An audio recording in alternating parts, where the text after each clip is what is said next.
reviewed Lexington, I mentioned he was my second favorite figure-wise, but my first favorite is this big guy Broadway. I said it, Lexington was cool, but I was really excited to finally like show off my favorite figure, Broadway. I almost said Brooklyn, but it's Broadway. He has the same lettering as Goliath and Lexington and the same promo pictures as them, also saying what he brings down here. He has the same like type of art style on the boxes. Nothing's really new except the front picture. I always loved his front picture almost the most. I like how he's in front of the actual Broadway sign with Macbeth there. Sucks that they got canceled before they can release Macbeth, but whatever. Obviously the same inside peak.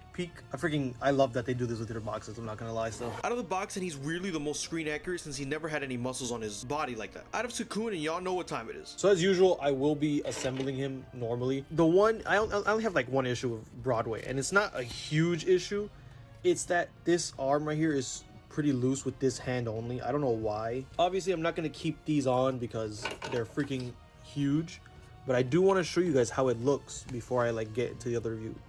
They are different from Goliaths. They don't snap on, which I kind of like. That way they don't have like a risk of breaking or anything. But I do like how he looks though, dude. Like his colors and everything, like the green with the teal, it looks really nice. I really like how he looks. I'll start with his hands and hand accessories. He brings 2 open claw hands, 2 fists, 1 weapon holding hand. He also brings an axe and a mace, or you can attach them together for 1 huge weapon. He can also hold his drumstick and his moss. He also has a popcorn holding hand and of course the popcorn. Finally, onto heads, he brings his normal smiling and an angry yelling head. I do love this guy. He's big and can move around like normal. The gargoyles line is by far my favorite line of figures made by Neca. They did them all so well and near perfection. They look amazing and look perfect together. He marks 3 out of 6, meaning we're already halfway done. Broadway and the others have this matte finish so they don't shine, and I personally love that. They do look realistic compared to the show ones, and I think that gives them some charm. I still am not a fan of the huge wings. I wish we had some relaxed ones, but they still look sick nonetheless. I'll give him a 9 out of 10. The main reason these figs won't see a 10 out of 10 is because the wings are too big to display, dude. Onto the size comparison, here he is next to a Revoltech and SH Figure Arts, Marvel Legends in a Black Series, Jada Toys in a Mayfex, Storm Collectibles in a Figma, McFarlane, and finally next to Goliath Lexington and Freddy and Bonnie. If you eat as much as Broadway, you might be thirsty after a while or even after every bite. Look no further, for only $75,000 you'll have these beautiful Cloud H2O to satisfy your needs. Anyways, if you guys enjoyed, like the video, it means a lot, and subscribe to help support the channel. Comment down below if there's anyone else you want to review, and always remember, to kids.